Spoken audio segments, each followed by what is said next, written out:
tidak bisa disatukan karena waktunya panjang. Kan kalau prestasi itu kan waktunya terbatas. Makanya bagi dua, ada pengkajian sendiri dan ada perawatan sendiri. Jadi seolah-olah kayak buat tindakan. Nanti mah nggak seperti itu. Kita buka luka, kita pengkajian untuk luka. Nanti pas perawatan luka, kita buka luka, kita perawatan untuk luka, seperti itu. Pelaksanaannya buka luka, pengkajian, perawatan luka, nusuk, bukan sekali seperti itu. Jadi jangan sampai nanti teman-teman kebawa nanti pas di lapangan terpisah antara pengkajian dengan perawatan luka. Padahal itu satu kesatuan. Cuma pas di pendidikan kita pisahkan karena terkait dengan waktu yang harus terbatas untuk ujiannya seperti itu. Ya. Ya, untuk orientasi tidak akan saya teraskan lagi. Sebenarnya semuanya juga harus saya jelaskan karena kita sudah ada demo di kelas. Ya, jadi sebenarnya teman-teman mau dari PBL itu tidak menunggu demo lagi, tapi langsung gitu ya, langsung pelaksanaan dia, waktunya panjang. Ya, makanya kenapa ada dipotong dulu demonya di kelas biar nanti pengkayaan PBL yang cuma waktunya 3 jam itu cukup gitu loh. Ya, semua mata kuliah bukan hanya perawatan luka saja, harusnya seperti itu. Cuma kadang-kadang dosen karena mahasiswanya mari waktu PBL, waktu di demo ting kemana sebelum PBL dibuka apa enggak gitu kan, tinggal wayahna kudu didemokan lagi, padahal seharusnya tidak. Itu jadi mahasiswa sendiri waktunya akan berkurang gitu ya. Makanya tadi pas orientasi nggak saya ulang. Nah, pas kerja kita mulai dari cuci tangan. Cuci tangan itu sebelum dan sesudah tindakan. Jangan hanya sebelumnya saja tapi sesudah tidak ada. Itu yang sering salah seperti itu ya. Cuci tangan itu sebelum dan sesudah tindakan. Nah, setelah cuci tangan kita pakai sarung tangan bersih karena prinsip pengkajian luka ini hanya bersih saja, bukan perawatan luka. Kalau perawatan luka dia harus steril, maka disiapkan adalah sarung tangannya yang bersih dan steril.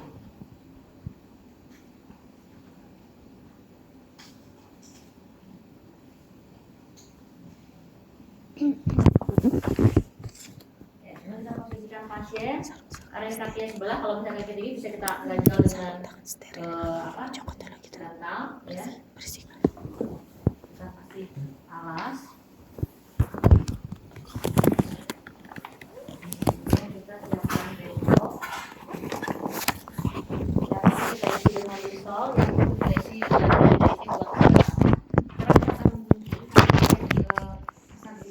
berarti saya dulu dan saya anatomi. Anatomi ada di dalam.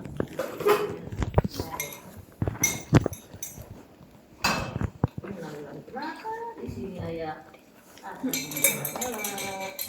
saya bilang tadi nanti simpulnya.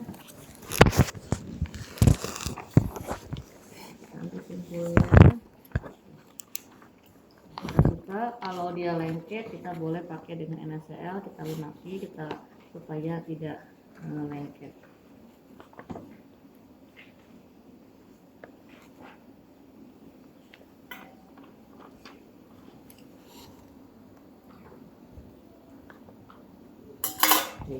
Nah, kalau kita ketemu pasien ini baru datang, ini ada UGD, dia belum pernah perawatan luka, mungkin kondisinya bisa saja sangat kotor, maka kita lakukan pembersihan terlebih dahulu. Dibersihkannya hanya untuk kita bisa melihat kondisi luka. Misalnya itu kan penuh dengan ada kerikil-kerikil, apakah ada kotoran, hanya kita bisa bersihkan cukup dengan NaCl dan asa saja, ya kita bersihkan.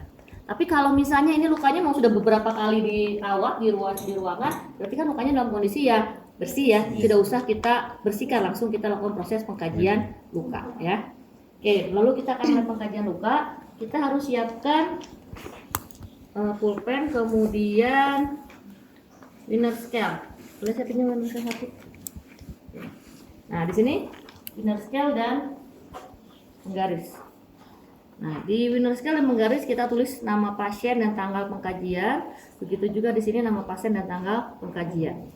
Kita akan melakukan proses pengkajian liner scale yang 10 tahapan, 10 hal yang kita nilai. Yang pertama adalah tentang ukuran. Ukuran luka itu kita mencari panjang dan lebarnya. Luka itu tidak ada yang ukuran bentuknya sangat sempurna, segi 4, segi 3 atau lingkaran, nggak ada. Pasti bentuknya acak-acakan. Sehingga kita cari mana yang paling panjang dan mana yang paling lebar. Ya. Oke. Kita cari yang paling panjang. Di sini yang paling panjang. Oke, dia 7 cm. Yang paling lebar dari sini ke sini dia ada 4 cm. Berarti 7 kali 4. Kita tulis di sini 7 kali 4 28, berarti ada di angka nomor 3. Kita tulis 3 di sini. Di sininya panjangnya 7, lebarnya 4. Jadi totalnya 28. Oke, sudah untuk yang nomor pertama. Yang kedua adalah kedalaman. Nah, kedalaman ini sama dengan stadium luka. Kita sudah belajar stadium luka. Stadium luka 1 lukanya sampai mana? Pemerahan. Stadium 1 epidermis, stadium 2 dermis, stadium 3 hipodermis, subkutan, stadium 4 otot, tulang, tendon ya. Nah, ini yang putihnya itu ibaratnya dia adalah tulang. Berarti ini sudah masuk stadium 4. Berarti kita contohnya di nomor 4. Tuliskan nomor 4. bukan hipodermis. Kemudian yang berikutnya adalah tepi luka.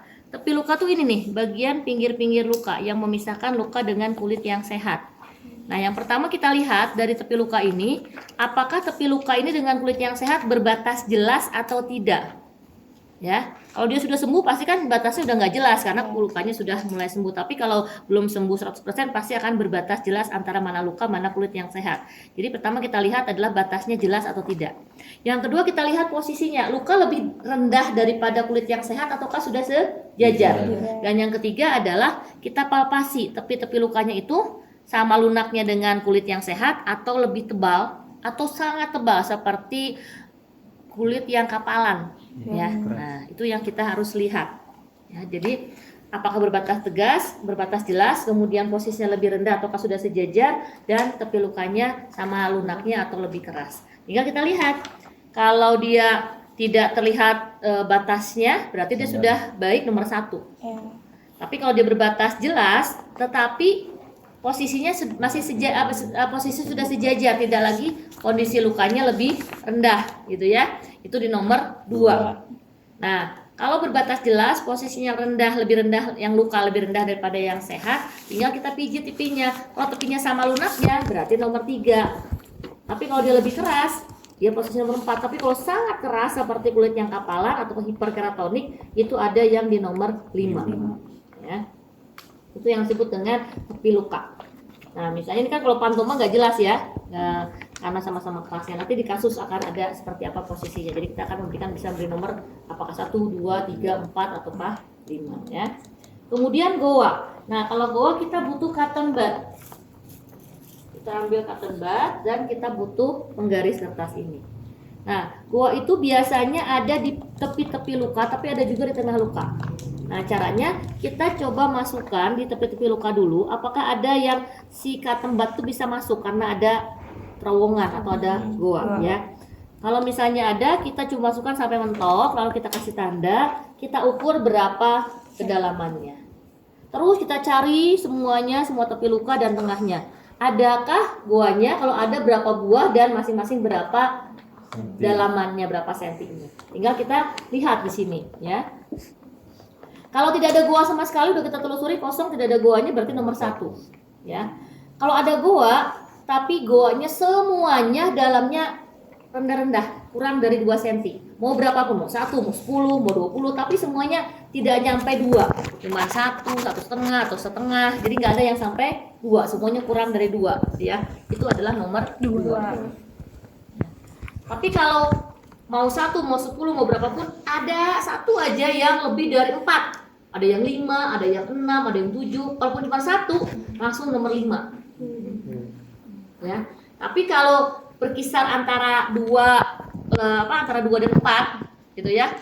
Ada yang 2 dan 4. Nah, kita lihat jumlahnya. Kalau jumlahnya lebih dari setengahnya, itu nomor 4. Tapi kalau kurang dari setengahnya, dia nomor 3. Ya. Paham ya? Untuk yang jumlah goa. Nah, sekarang yang tipe eksudat dan jumlah eksudat itu satu kesatuan, sama-sama tentang eksudat. Eksudat itu cairan yang keluar dari luka. Nomor 5 mah warnanya, warna cairannya apa? Kalau yang nomor 6 mah jumlahnya atau banyaknya cairan ya. Nah, kalau kita menemukan lukanya kering, tidak ada cairan apapun yang keluar, lukanya kering, berarti nomor 5 dan nomor 6 sudah satu-satu.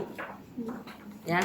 Tapi kalau tidak kering, nah berarti ada warnanya apa, jumlahnya berapa. ya. Nah, untuk warna itu kemungkinan ada 4 warna yang kita akan temui. Pertama bloody. Bloody itu warnanya seperti darah karena yang keluarnya memang mayoritas darah. Itu bloody. Nah, yang kedua Serosangionus. Dia bening tapi ada serabut-serabut merahnya atau kadang-kadang menjadi ke pinky, merah muda. Karena darahnya masih ada tapi sedikit, ya. Nah, itu Serosangionus. Kalau yang serosa itu warnanya kuning pucet, kuning pias, ya seperti keju lah, ya. Itu serosa. Nah, kalau yang purulen itu warnanya hijau. Pernah lihat ingusan yang infeksi gitu ya, hijau. Nah, itu adalah purulen. Itu dari sisi warna. Tinggal kita lihat warnanya eksudat yang keluar dari pasien itu warnanya apa, ya. Nah, kalau yang banyaknya itu ada 4 juga, yaitu adalah moist, moist sedikit, sedang, dan banyak. Moist itu keluaran darahnya, keluaran serosanya sangat sedikit, jadi dia kayak seheap cek Sunda Maya, tapi nggak kering, tapi dia lembab, ya. Tapi jumlahnya nggak kelihatan, tapi dia lembab, itulah moist. Ya, nah, tinggal yang sedikit, sedang, dan banyak. Kalau keluaran eksudatnya sekitar di bawah 25% dari total semua luka, itu adalah di sedikit. Tapi kalau 25 sampai 75 itu adalah sedang. Tapi kalau di atas 75 itu adalah banyak. Ya, tinggal nanti kita lihat ya warna dan jumlahnya. Oke, sekarang kita ke nomor 7. Nomor 7 itu warna kulit sekitar luka. Jadi warna ini nih. Ini warna kulit sekitar luka ini. Kita bandingkan dengan warna kulit sehat yang lainnya. Ya. Kalau misal warnanya normal, artinya sama nih. Warna tepi luka dengan warna kulit yang lain warnanya sama, ya, normal. Pink, warna kulitnya seperti itu, normal. Itu nomor 1. Tapi kalau warna ininya lebih terang dibandingkan warna yang sehat, warna tepi lukanya lebih terang, lebih merah, itu di nomor 2. Tapi kalau warnanya ini lebih pucat, tepi lukanya lebih pucat daripada warna yang sehat, itu nomor 3. Tapi kalau warna tepi luka ini warnanya lebih gelap, merah gelap tuh kayak merah ati, merah marun. Ya, lebih gelap daripada yang segini, merah ati, merah marun, itu nomor 4. Tapi kalau hitam banget kayak arang, nah itu adalah di nomor 5, ya. Atau hiperpigmentasi. Nah, sekarang jaringan yang udem. Jaringan udem sama kita butuh katerbat lagi. Nah, caranya kalau udem itu bengkak yang di dalamnya ada cairan. Jadi kalau kita palpasi itu sudah menyoy, ada cairan di bawah kulit. Jadi kita raba di pinggir luka, bukan di tengah luka, ya. Nah, di pinggirnya kita palpasi, ada nggak yang kayak ada cairan di dalam kulit, ya. Nah, kita palpasi. Kalau kita palpasi ternyata semuanya nggak ada, ya berarti nomor 1 tidak ada pembengkakan atau swelling. Tapi kalau misalnya, oh di sini ada nih kayak nyoy itu kayak ada cairan bawah kulit, nah berarti kan ada udem. Sekarang kita lihat, kita pijit. Yang udemnya tadi kita pijit, kemudian kita lepas. Kalau kita pijit itu kan kalau ada udem dia ya kan cekung, ya. Nah, kemudian kita lepas. Cekungannya kembali dalam waktu yang cepat atau kembalinya lama.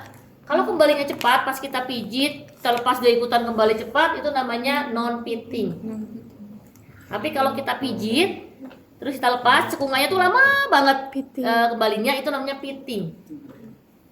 Ya, jadi sudah kita lihat ada udem, kita sudah pastikan dia pitting atau non-pitting. Nah, berikutnya kita ukur kedalaman, baik pitting maupun non-pitting harus diukur kedalamannya. Nah, kalau misalnya tadi kita pijit, terus kita lepas, kembalinya lama, itu adalah non-pitting, langsung kita masukin. Kita masukin cotton budnya, kemudian kita kasih tanda sampai mentoknya ada di kedalaman berapa, kita ukur. Itu untuk yang non-pitting. Yang pitting. Kalau non-pitting kan kita pijit, kita lepas, dia kembali lagi. Gimana cara mengukur kedalamannya? Terpaksa kita pijit lagi. Kita pijit lagi, barengan ini dimasukin. Oke, baru kita kasih tanda dan kita ukur kedalamannya, ya. Oke. Tadi sudah kita lihat apakah ada udem, ada, kemudian kita cek dia pitting udem atau non pitting. Nah, lalu kalau sudah baik dia pitting maupun non pitting harus diukur kedalamannya. Tinggal kita masukkan sesuai dengan di sini. Yang poin nomor 5 itu salah tanda, ya. Nomor 4 dan nomor 5 itu bukan sama-sama kurang, tapi yang nomor 5-nya lebih, ya. Nah, tadi kalau tidak ada udem sama sekali berarti nomor 1. Tapi kalau ada udem dan dia non pitting artinya kembali ke atas, nah itu non pitting. Kedalamannya tinggal kita. Kalau kedalamannya kurang dari 4 cm itu nomor 2. Jadi misal kedalamannya cuma 2 cm, 1 cm, 3 cm itu nomor 2. Tapi kalau kedalamannya lebih dari 4,5, 5 gitu kan, sangat dalam, itu nomor 3 ya. Nah, sekarang kalau yang pitting sama juga kita ukur. Kalau pitting kedalamannya cuma di bawah 4 ya, itu nomor 4. Tapi kalau di atas 4 itu nomor 5. Termasuk kalau ada patahnya tulang itu langsung nomor 5. Repitas itu adalah patahnya tulang ya, itu nomor 5. Oke, itu untuk yang udem. Sekarang kita yang ke granulasi. Granulasi itu pertumbuhan jaringan baru dari bawah ke atas. Kan luka itu lebih rendah dari kulit yang sehat kan? Nah, nanti dari bawahnya dia akan tumbuh jaringan-jaringan baru, akhirnya sejajar dengan luka. Itu yang namanya granulasi. Kalau epitelisasi, kan luka itu melebar ya, nanti dari tepi-tepinya akan tengah, akhirnya nutup luka. Itu namanya epitelisasi ya. Jadi granulasi kita lihat dari bawah ke atas, kalau epitelisasi dari pinggir-pinggir ke tengah ya. Kalau sudah semuanya naik granulasinya gitu ya, kemudian warnanya juga sudah sama dengan kulit yang sehat, itu nomor 1. Nah, kalau nomor 2 sudah sejajar dengan kulit yang sehat tapi warnanya masih berbeda, masih lebih pucat biasanya kan, kalau luka yang baru sembuh itu kan lebih merah muda, lebih terang dibandingkan kulit yang sehat, itu nomor 2 ya. Nah, kalau dia yang granulasinya masih sekitar setengahnya 50%, itu dia nomor 3 ya. Nah, kalau yang baru sampai seperempatnya atau 20% itu nomor 4. Kalau yang nomor 5 tuh belum sama sekali ada granulasi atau granulasinya masih di bawah 25%. Itu yang granulasi. Kalau epitelisasi itu dari pinggir-pinggir ke tengah. Kalau semuanya sudah nutup ya, sudah 100% epitelisasi, itu nomor 1. Tapi kalau baru 75%-nya itu nomor 2. Kalau 50%-nya itu nomor 3. Kalau 25%-nya itu nomor 4. Kalau sama sekali belum ada epitelisasi atau kurang dari 25% itu nomor 5 ya. Oke, setelah semuanya kita kasih angka, kita totalkan berapa totalnya. Nah, kalau ini baru pengkajian pertama, kita nggak bisa menginterpretasi karena tidak bisa membandingkan. Tapi kalau ini pengkajian kedua, ketiga, dan seterusnya, kita punya data sebelumnya, kita bisa bandingkan. Misal sekarang 30, sebelumnya 25. Berarti ada perbaikan. Lebih buruk dong. Sebelumnya 25, sekarang 30. Oh, iya. Baik. Lebih buruk, lebih banyak. Lebih banyak. Ya kan? Berarti lebih buruk nih. Ada yang masalah apa? Jangan-jangan perawatan luka kita Kurang. apakah tidak steril, apakah balutannya kurang tepat, apakah cairan yang kita gunakan juga kurang tepat. Nah, itu yang harus kita bisa evaluasi. Kalau misalnya 30 sebelumnya 40, nah berarti kan lebih baik, lebih kecil. Nah, berarti kita pertahankan yang sebelumnya, berarti ada perbaikannya. Tapi kalau sama-sama sekarang 30, kemarin juga 30, ini juga sama harus evaluasi. Kenapa nih nggak ada perbaikan? Buruk enggak, baik enggak, berarti kan ada sesuatu juga yang salah. Harusnya kan yang bagus itu ada perbaikan, ada semakin penurunan angka. Baru kita bisa interpretasikan kalau dia pengkajiannya bukan yang pertama. Tapi kalau pengkajian pertama nggak bisa kita interpretasikan ya. Oke, kalau sudah, nah ini yang saya bilang, karena ini kebutuhannya untuk pendidikan, ini harus ditutup dulu. Kalau nanti mah di lapangan, setelah kita kaji langsung dilakukan perawatan luka. Kalau sekarang mah kita beda tindakan, berarti sekarang kita lakukan untuk penutupan luka. Nah, penutupannya nggak usah seperti yang kita perawatan luka harus ada kasa basah, kasa lumut, kasa kering, nggak cukup. Ini kasa kering saja. Kita langsung kita kasa gulung saja.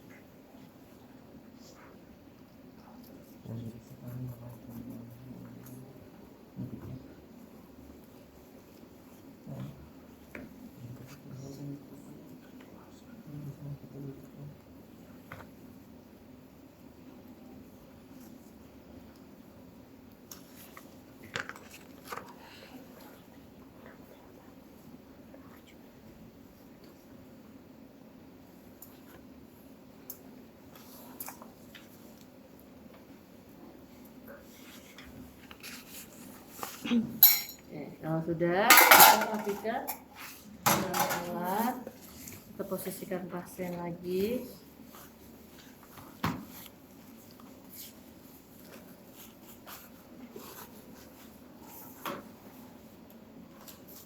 Pasang tangan.